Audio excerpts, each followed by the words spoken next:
O secretário de Estado dos Estados Unidos, Marco Rubio, fez uma ameaça ao governo venezuelano. Durante visita à Guiana, ele declarou que a Venezuela teria um dia ruim se quiser atacar o vizinho. A fala faz referência à disputa entre Guiana e Venezuela sobre o território do Essequibo. A pendência territorial dura mais de um século e ainda gera discussão nas próprias sociedades venezuelana e guianesa. Os dois países têm se acusado de tentar fazer valer seus interesses para a região. A Venezuela diz que o governo guianês abre as portas para uma intervenção não só econômica, como militar na Guiana. Já os guianeses afirmam que a Venezuela pretende ocupar um território que já é administrado por Georgetown.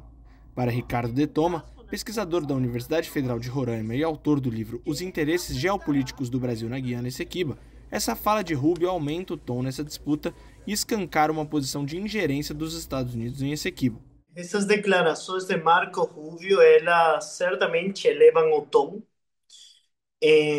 envolvem muito mais o grau de ingerência do governo dos Estados Unidos num negócio que é independente a essa conjuntura, vamos dizer, de governos. Que o assunto do litígio territorial, do contencioso da Guiana Essequiba, ele transcende a transitoriedade de um governo, seja o governo venezuelano ou o governo guianense, ou seja, transcende um período constitucional, um período, vamos dizer, de 4, 5 anos, 6 anos de governo, né?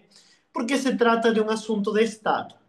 Estamos falando de um assunto que envolve a permanência do Estado venezuelano e do Estado guianense. O território do Essequibo faz fronteira com o Brasil. Por isso, o governo Lula tem se mostrado preocupado com a região e tenta estimular o diálogo entre as partes para evitar o conflito na América do Sul. De acordo com o historiador e professor da Escola de Comando e Estado-Maior do Exército, Tárcio Franck, a responsabilidade das Forças Armadas do Brasil neste caso é intervir apenas no território brasileiro, sem participação em conflitos externos.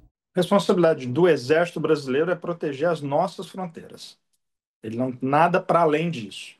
O Brasil também você tem uma tradição diplomática de não ingerência, né? A não ser que você seja chamado. A gente foi mediador no acordo do Peru com o Equador, na Guerra do Cenepa de 95. Fomos na Guerra de 41, fomos na Guerra de 95 também.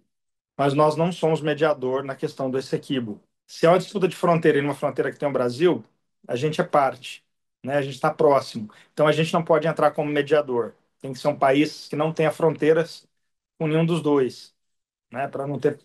Então provavelmente o mediador vai ser um país europeu. A fronteira do Brasil com a Venezuela e a Guiana é motivo hoje de preocupação por causa do garimpo ilegal. Segundo Tássio, há um trabalho conjunto entre as forças de segurança do Brasil e Venezuela para proteger as terras Yanomamis de cada lado. A fronteira é um grande espaço de oportunidade, né? Um grande espaço de contato, de troca, mas ele também é um espaço do ilícito. Ele também é um espaço do contrabando.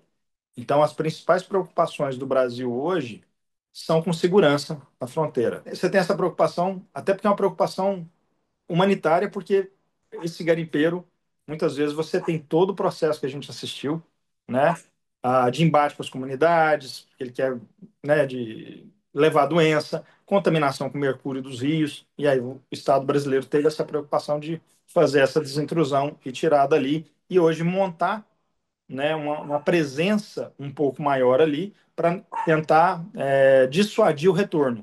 A disputa pelo Essequibo ainda está sendo discutida e avaliada na Corte Internacional de Justiça. Em junho de 2024, a Venezuela pediu à CIJ que a Guiana volte a negociar o território. A ideia do governo venezuelano é que a discussão seja feita com base no Acordo de Genebra. Segundo Ricardo de Toma, os Estados Unidos são um dos países com mais conhecimento da discussão por terem acompanhado este processo desde o começo. Os Estados Unidos, como governo, conhecem melhor do que qualquer outro governo da região, do hemisfério, que a Venezuela foi vítima de um processo de usurpação territorial. O eventual grau de discurso agressivo, vamos dizer, ou de hostilidade, que poderia estar evidenciando neste momento Caracas, não se compara com as atuações que no passado registraram os britânicos, em detrimento dos interesses de Caracas. E esse Estado que se sente agredido ou preocupado na sua segurança, que é a Guiana, passa então a demandar o apoio dos Estados Unidos. que aproveita essa situação para exercer mais uma vez um ato de ingerência e uma prática claramente neoimperialista, claramente neocolonial, de que se apresentam como o grande policial que está aí para garantir o status quo e seguir garantindo a exploração de recursos petroleiros por parte de corporações estadunidenses.